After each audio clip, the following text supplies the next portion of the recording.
오늘 이 기도의 자리에 함께 나오신 우리 성도님들 사랑하고 축복합니다. 우리 사도신경 하심으로 하나님 앞에 신앙 고백하겠습니다.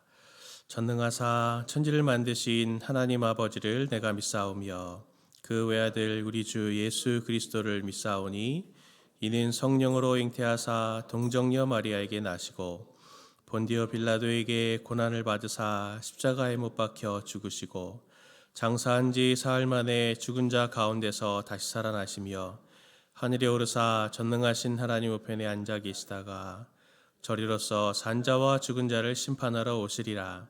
성령을 믿사오며 거룩한 공예와 성도가 서로 교통하는 것과 죄를 사하여 주시는 것과 몸이 다시 사는 것과 영원히 사는 것을 믿사옵나이다. 아멘. 우리 찬송가 314장 내 구주 예수를 더욱 사랑 같이 함께 찬송하겠습니다. 314장 내 구주 예수를 더욱 사랑 함께 찬송합니다. 내 구주 예수를 더욱 사랑 엎드려 비는 말 들으소서.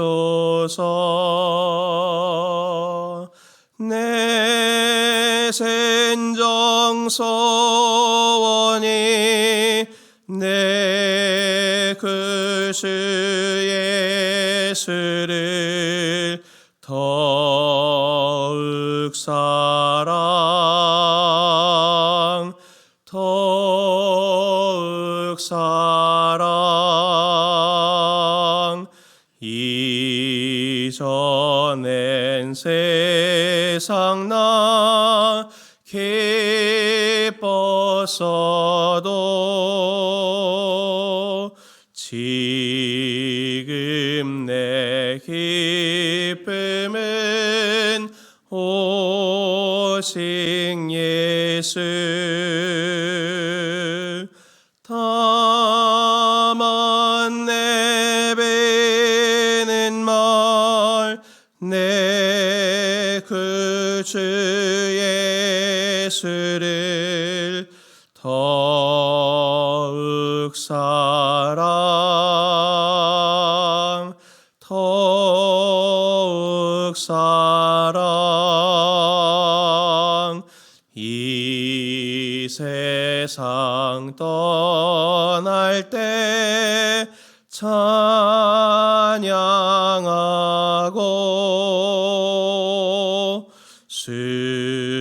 숨질 때 하는 말 이것일세. 다만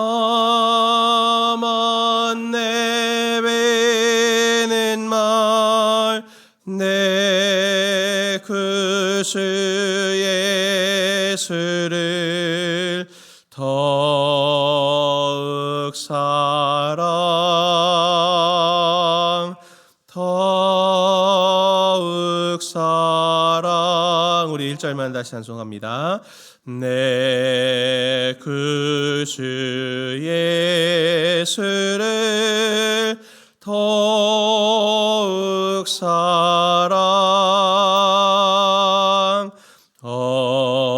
엎드려 비는 말 들으소서.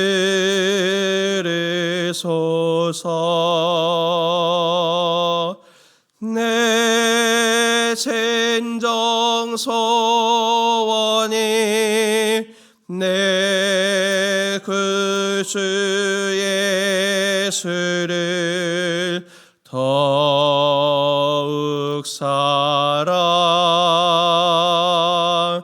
더욱 사랑. 아멘. 하나님 말씀 함께 보겠습니다. 하나님 말씀은 시편 23편입니다. 오늘은 시편 23편 1절부터 6절까지 말씀입니다. 저와 우리 성도님들 한 절씩 교독합니다. 여호와는 나의 목자시니 내게 부족함이 없으리로다. 그가 나를 푸른 풀밭에 누이시며 쉴만한 물가로 인도하시는도다. 내 영혼을 소생시키시고 자기 이름을 위하여 의의 길로 인도하시는도다. 내가 사망의 음침한 골짜기로 다닐지라도 해를 두려워하지 않을 것은 주께서 나와 함께 하심이라. 주의 지팡이와 막대기가 나를 안위하시나이다. 주께서 내 원수의 목전에서 내게 상을 차려주시고 기름을 내 머리에 부으셨으니 내 잔이 넘치나이다. 내 평생의 인자하심이 반드시 나를 따르리니 내가 여호와의 집에 영원히 살리로다. 아멘. 오늘 우리가 읽은 시편 23편은 아마 세계에서 가장 많이 성도님들이 암송을 하고 있고 또 사랑받는 시편일 것입니다. 오늘 본문에서 세 가지 정도를 또 함께 묵상해 보고 싶은데요. 첫 번째는 무엇이냐면 이 시편에서 강조하고 있는 것이, 첫 번째는 당연히 하나님이 나의 목자가 되신다라고 하는 것을 고백하고 있는 것입니다.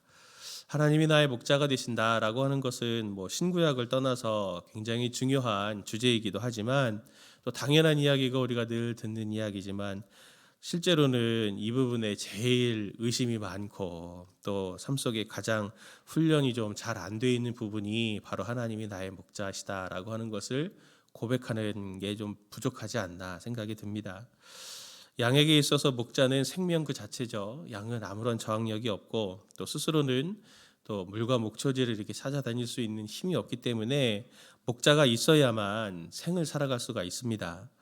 목자는 양을 푸른 풀밭에 누여서 어디로 가든지 또 먹을 것을 제공하고 양분을 공급합니다. 또 물가로 인도해서 쉼이 있도록 그렇게 인도하는 그 존재가 바로 목자이죠. 그리고 하나님을 믿는다. 그것은 그분이 나의 실제적인 필요들을 채우신다라고 하는 것을 고백하고 그에게 의지하고 기대하고 삶을 위탁한다라고 하는 것을 의미하는 것입니다. 우리가 그분을 예배하고 하나님을 섬긴다라고 하는 것들에는 참 빠르고 풍성한 것들을 많이 하지만, 일상 내 딱 삶 속에 딱 들어가서는 그분을 기대하는 것은 느리고 좀 빈약합니다. 그리고 오히려 거꾸로 내가 교회에서 또 신앙생활 하면서 이렇게 봉사도 많이 하고 내가 이렇게 잘 하나님을 섬겼으니 하나님이 저를 도와주세요 라고 하면서 내가 하나님을 끌고 가려고 하는, 하나님이 저의 조력자 정도로만 생각하지만 실제로는 하나님이 우리를 인도하시고 하나님이 우리가 하나님께 의존하고 그분께 위탁되는 삶으로 우리가 살아가야 되는 것입니다. 그분이 인도하시는 대로 우리가 따라가야 되는 것이죠. 오늘 시편을 지은 다윗에게 습관이 있습니다. 어떤 습관이 있냐면 사무엘상 23장 9절 말씀 보면 다윗의 이 모습을 한번 볼 수 있습니다. 다윗은 사울이 자기를 해하려 하는 음모를 알고 제사장 아비아달에게 이르되 에봇을 이리로 가져오라 하고, 사무엘상 30장 7절도 말씀 보면 다윗이 아히멜렉의 아들 제사장 아비아달에게 이르되 원하건대 에봇을 내게로 가져오라. 아비아달이 에봇을 다윗에게로 가져가매, 이렇게 얘기하면서 다윗이 이렇게 위기 상황이 있을 때 에봇을 가져와라 라고 하면서 하나님께 나아가서 하나님께 묻는 습관이 있었습니다. 하나님, 어떻게 하는 게 좋겠습니까? 제가 지금 여기서 도망가는 것이 좋습니까? 하나님, 지금 제가 이 원수들을 쫓아가는 것이 좋겠습니까? 아니면 여기 있는 것이 좋겠습니까? 라고 하면서 아주 결정적인 순간일 때, 위기의 순간일수록 하나님께 그 상황과 결정을 더 적극적으로 묻는 그런 습관이 있었습니다. 성경은 분명히 얘기하거든요. 이사야서 9장 6절 말씀을 보면 세 번역으로 보겠습니다. 한 아기가 우리를 위해 태어났다. 우리가 한 아들을 모셨다. 그는 우리의 통치자가 될 것이다. 그의 이름은 놀라우신 조언자, 전능하신 하나님, 영존하시는 아버지, 평화의 왕이라고 불릴 것이다. 그 이름 중 하나가 모사라, 기묘자라 모사라 하면서 조언자 되신다, 우리 상담자 되신다 라고 하는 것을 바로 예수님의 그 모습으로 우리에게 제안해주고 있습니다. 하나님을 잘 믿는 사람은 하나님께 잘 묻는 사람입니다. 새벽마다 말씀을 묵상하는 것 좋은 습관입니다. 묵상하고 또 우리 하나님께 일상을 놓고 하나님께 묻는 습관을 가졌으면 좋겠습니다. 예민한 오늘 결정들을 앞에 두신 분들 계십니까? 또 무거운 마음으로 오늘 하루를 대하시는 분들이 있습니까? 놀라우신 조언자 되시는 하나님이 기다리고 계십니다. 오늘 이 새벽에 기도의 자리에서 하나님께 그렇게 묻고 하나님이 인도하실 것을 믿고 그분께 기대하면서 오늘 하루를 출발하셨으면 좋겠습니다. 두 번째로 그분은 공의로 나를 이끄신다라고 하는 것입니다. 시편 23편 5절 말씀, 주께서 내 원수의 목전에서 내게 상을 차려주시고 기름을 내 머리에 부으셨으니 내 잔이 넘치나이다. 이렇게 고백합니다. 이게 무슨 의미인가, 밥 먹는 게 무슨 의미인가 이런 생각들 종종 해보시지 않습니까? 고대 근동만이 아니라 로마 시대까지만 하더라도 전쟁에서 승리한 왕은 전리품처럼 패배한 나라의 부족장이라든지 또는 왕을 전리품처럼 사로잡아 옵니다. 사로잡아 와서 승전 행사를 이렇게 쫙 할 때 그 왕을 쫙 데리고 와서 수치를 딱 주는 그런 의식이 있었습니다. 승리자의 가장 아름다운 영광 찬란한 모습을 보여주면서 패배자의 가장 수치스러운 모습을 딱 이렇게 보여줌을 통해서 자기의 승리를 극대화하는 그런 모습을 보여주었죠. 오늘 본문은 그것을 배경으로 합니다. 원수를 그 앞에 두고 그 앞에서 이렇게 상을 차려놓고 승리의 지금 잔치를 이렇게 딱 벌인다. 그렇게 지금 하나님이 우리를 그렇게 하시겠다라고 하는 것을 노래하고 있는 것이죠. 성경에서 말하는 공의는 그냥 단지 하나님께서 옳고 그름만을 따지시고 재판하신다라고 하는 것 의미 이상을 가지고 있습니다.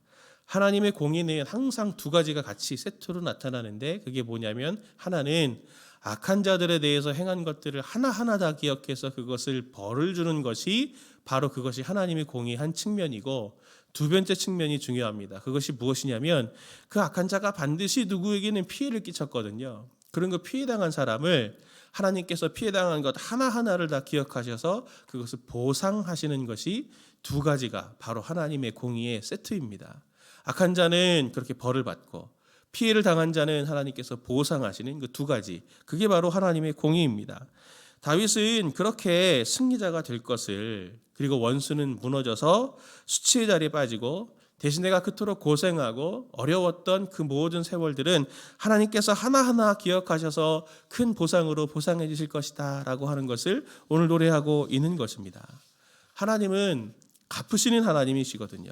때로는 우리 삶 속에서 억울하고 또 답답한 손해보는 상황을 만나실 수 있습니다. 그때 우리는 이 말씀을 좀 잘 기억했으면 좋겠습니다. 잠시 손해보는 것 같아도 주님은 하나하나 다 기억하셔서 마침내 대적에게서 우리에게 승리를 주시고 그들을 전리품 삼아서 그 원수의 목전에서 상을 차려주시는 하나님이시다. 우리를 높이시는 하나님이시다. 라고 하는 것을 기억하시면 좋겠습니다. 모든 것을 기억하시는 하나님은 갚으시는 분이어서 우리 억울함과 의로움을 기억하시고 그것을 기억할 때 더더욱 우리는 조금 손해보는 길을 간다 할지라도 묵묵하게 그 길을 잘 적극적으로 따라갈 수 있는 힘이 생기게 될 것입니다. 세 번째로는 하나님은 반드시 나에게 변함없는 사랑과 선으로 대하심을 신뢰해야 된다라고 하는 것을 말하고 있습니다. 시편 23편 6절 말씀, 내 평생에 선하심과 인자하심이 반드시 나를 따르리니 내가 여호와의 집에 영원히 살리로다. 하나님은 우리를 반드시 여기서 선한 것, 원문을 보면 좋다, 굿 이런 것이거든요. 좋은 것을 주신다. 그리고 나를 인자하심이라고 하는 것은 헤세드라고 해서 하나님의 그 사랑의 가장 큰 특징인 폭이 넓은 사랑을, 그 사랑을 바로 이렇게 인자하심이라고 말하는 것입니다. 다윗의 이 고백은 우리가 조금 더 이렇게 묵상해 볼 필요가 있습니다. 깊게 묵상해 볼 지점이 있는데 그것 중에 하나가 무엇이냐면 우리의 연약함 중에 하나가 뭐냐면 바로 상황에 잘 속는다는 겁니다. 다윗을 한번 생각해 보십시오. 오늘 이 노래를 하는 다윗, 그가 원해서 왕이 된 것이 아니잖아요. 어느 날 사무엘이 자기 아버지의 집에 찾아와서 아들들이 있냐 해서 하나씩 그렇게 만나서 양치고 있는 자기를 오라 그래가지고 갑자기 당황스럽게 자기에게 기름을 부어서 왕을 삼았습니다. 그렇다고 또 기름 부었다고 해서 바로 왕이 된 게 아니잖아요. 쫓기는 삶을 살았습니다. 왕의 삶도 아닌 것 같아요. 다윗은 약 15년 정도를 사울에게 쫓긴 것으로 학자들은 생각을 하거든요. 그 삶이 왕의 삶이 아니지 않습니까? 무슨 죄가 있다고 그렇게 쫓기는 삶을 삽니까? 과연 하나님이 좋은 것을 주시는 분이 맞는가? 그리고 그것이 과연 하나님이 사랑 많으신 분이라고 하는 것을 보여줍니까? 그 고난의 15년이 말입니다. 왕의 삶도 아니고. 그렇게 보이지 않아요. 하나님이 하시는 일의 수준은 우리와 생각이 다르고 차원이 다릅니다. 또 하나님은 항상 통전적으로 일하시죠. 또 항상 하나님 보시면 혼자 일하시는 게 아니고 팀으로 일하는 것 같아 보이세요. 여러 사람들을 통해서 하나님이 그 일들을 놀랍게 이루어 가시거든요. 하나님이 정하신 때가 이르기 전까지, 또 하나님이 원하시는 일들이 이루어지기 전까지 하시는 일의 의미를 발견하기는 매우 어려운 것 같습니다. 그래서 그 과정을 지나는 동안에 하나님의 뜻은 감춰진 것처럼 보이고 하나님 자신조차 숨어 계시는 것 같아서 전혀 하나님이 일하시는 것 같아 보이지 않습니다. 다윗이 이렇게 고백하죠. 내 평생의 선하심과 인자하심이 반드시 나를 따르리니 내가 여호와의 집에 영원히 살리로다. 본문에서 따르리니라고 하는 걸 원문을 보면요, 미완료예요. 아직 완성된 일이 아닙니다. 나타난 일이 아니에요. 완성되지조차 못한 장차 이루어질 일을 말하는 겁니다. 그러니 반드시 나를 따를 것이다. 반드시 나를 따를 것이다 라고 하는 의지적인 신앙 고백이거든요. 이것이 지금 다윗의. 믿음이 있는 사람만이, 하나님께 대한 신뢰가 있는 사람만이, 하나님께 대한 경험의 신뢰가 있는 사람만이 보이지 않는 것을 볼 수 있는 이 믿음의 고백을 할 수 있는 것입니다. 이것은 과거에 하나님이 자기를 어떻게 사랑과 선하심으로 인도해 주셨나, 하나님은 정말 겪어보니 정말 하나님은 좋은 것만 나한테 주셔, 정말 하나님은 나를 그렇게 품넓은 사랑으로 항상 나를 사랑하셨어 라고 하는 것을 과거로부터 경험해 본 사람만 오늘 환난 속에서 이 고백으로 반드시 나를 따르리니 내가 여호와의 집에 영원히 거하리로다. 하나님을 떠나지 않겠습니다. 하나님께 예배자가 되겠습니다. 하나님과 더 깊은 교제를 하겠습니다라고 하는 그러한 고백을 할 수 있는 것이죠.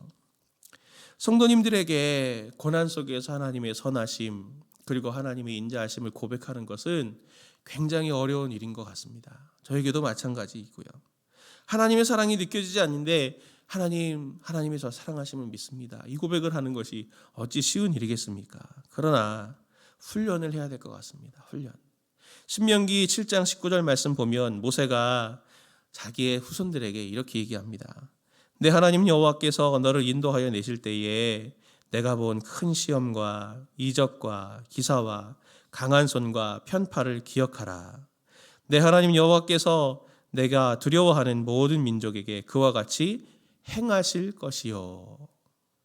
하나님께서 나에게 하신 은혜들을 추억하게 되면은 지금은 그렇게 느껴지지 않지만 하나님의 선함과 사랑하심의 많음을 우리가 사망의 음침한 골짜기에서라도 미리 내다보고 기대할 마음이 생기는 것이죠. 다윗의 이 시가 굉장히 아름답지 않습니까? 그러나 뒤집어 보면 다윗의 상황이 얼마나 절망이고 지옥 같은 삶이겠습니까? 다윗의 상황은 내가 지금 사망의 음침한 골짜기를 다니는 것 같습니다 라는 이 상황입니다. 그 고난 속에서 하나님을 향하여 몸부림이 얼마나 아름다운지를 오늘 이 시가 보여주고 있는 것이죠. 오늘 성도님들 중에 극한 고난 속에 지금 계신 분들 계시지 않습니까? 오늘 하나님을 신뢰하고 나온 이 새벽의 기도의 자리가 하나님 보실 때 이 아름다운 시처럼 네가 정말 그렇게 어렵고 힘든데도 오늘 새벽의 자리, 기도의 자리, 나를 의지하는 자리에 나온 것을 보니 네가 정말 아름답구나. 하나님 그렇게 말씀하실 거라 생각이 듭니다. 오늘 이 새벽에 오늘 그 고난 가운데서라도 하나님께 물으며 하나님 제가 오늘 어떤 삶을 어찌 살아가야 되겠습니까? 제게 길을 알려주시고 나를 인도하여 주옵소서. 그렇게 의지하시면서 묻는, 그래서 생명력을 공급받는 하루의 시기를 예수님의 이름으로 축원을 드립니다. 같이 기도하겠습니다. 오늘 두 가지 기도가지고 기도할 때 오늘 하루 하나님께서 나의 목자 되심을 더욱 신뢰하게 하시고 오늘 하루를 위탁드리오니 나를 인도하셔서 환난으로부터 피하게 하시고 순적하게 인도하옵소서. 이렇게 기도하시면 좋겠습니다. 또 나를 인도하신 하나님을 신뢰하게 하시고 모든 상황에서 하나님께서 나를 크신 사랑으로 또 좋은 것으로 인도하실 것을 믿게 해주셔서 감사와 기쁨이 있는 하루 되게 하여 주옵소서. 같이 이렇게 기도하시다가 돌아가시겠습니다. 기도합니다. 하나님 아버지 참 감사합니다.